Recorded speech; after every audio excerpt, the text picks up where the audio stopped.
guys doing? You can hear me be like, yeah. Yeah. Ooh, sassy. Well, welcome to K5 Comedy Club. I'll be your MC today. And we have 5 amazing comedians performing. All have one job only. That is to make seniors laugh so hard, they don't want to grow up. I already don't. Too bad. All right, first up, we have an awesome comedian, Michael Mushinsky.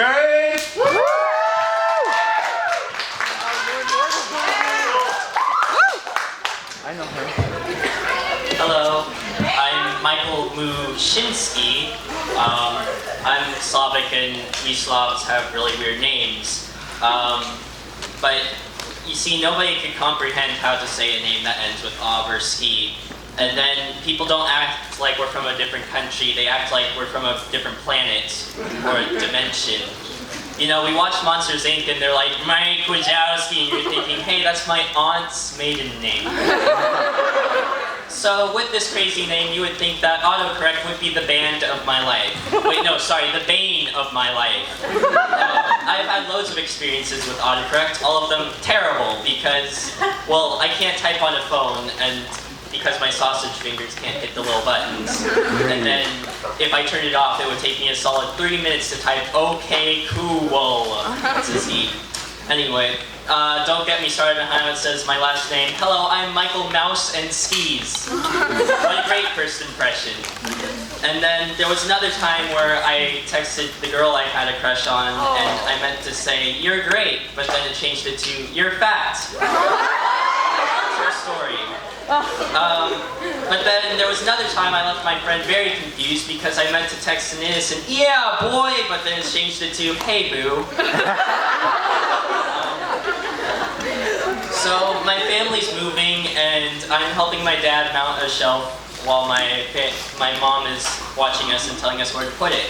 My dad really doesn't like it when he doesn't get to do exactly what he likes to do, which is doing nothing at all. And so we're mounting the shelf and he looks at me and he's like, if there's one piece of advice I will ever give you, my son, that is to never marry anyone. You will become a husband. And do you know what husbands do? And I'm like, no. And he's like, they never rest. I respond with, I'll sleep when I'm dead, Dad. And he says, I won't. Your mother here will donate my corpse to science. So, speaking of having to move, the flood. That was pretty concerning. All the evacuations, possible levee failure. My neighbor Noah was building a boat in his backyard. I'd love to see how the weather gods are looking down at us like, first you couldn't build anything because you were in a flood zone, then we give you a severe drought to dry things up a bit, and then we give you all the water you need and you're still complaining. You Sacramentans are so picky. It's not like anyone cares about you. The only reason you're on maps is because you're the capital of California. So, my parents have been getting on me how I can't cook, and it's not like I didn't try to teach myself. I watched a couple of cooking shows. And that helped because watching them would make me hungry and I would go make food. But you see, the thing is, they're hard to understand. You know, I first watched Gordon Ramsay's shows and he's very talented and very entertaining, but now whenever I cook an egg, I can just hear his voice saying, bleep, bleep, bleep, horrible, that's absolutely bleeping disgusting. More at this bleep, next time you better bleep and pay attention. Wake up or get out.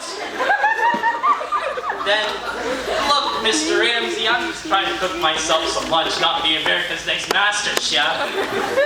You know, half the things you say are bleeped out and you sound like you're speaking an alien language. But if anyone has seen Doctor Who, you would know all the aliens are British anyway.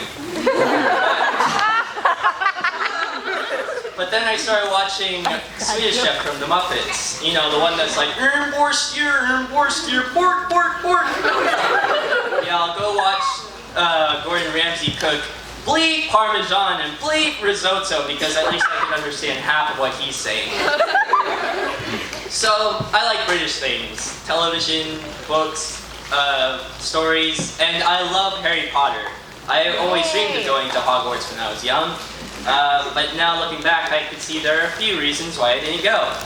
Well, I'm not magic last time I checked, which is every day when I'm like, Accio, my keys! I find them again. And then another thing is I'm not from the UK. I'm from here, and so they would, and so I would probably go to the American knockoff one that's hidden on top of a very climbable hill. And then lastly, no one can say my name. You know, I always thought it was cool how in Harry Potter they referred to each other by a last name, like. But now that I think about it, that would be kind of a pain. You know, Draco Malfoy would be like, "Ew, Potter! Why so tense, Potter? Oh, I see you brought the Nerd Girl Granger, and the lights were on red. Another bald spot from burning your hair again. Oh, Longbottom. I don't have to say anything because your name's hilarious. I'll stick my wand up your nose, Potty McPotterson. Matty Potter, look who made the Quidditch team this guy. Oh, scared, Potter? I see you brought your new sibling sidekick, Mush. Mazee. Nerd boy. My father would definitely hear about that one. Thank you.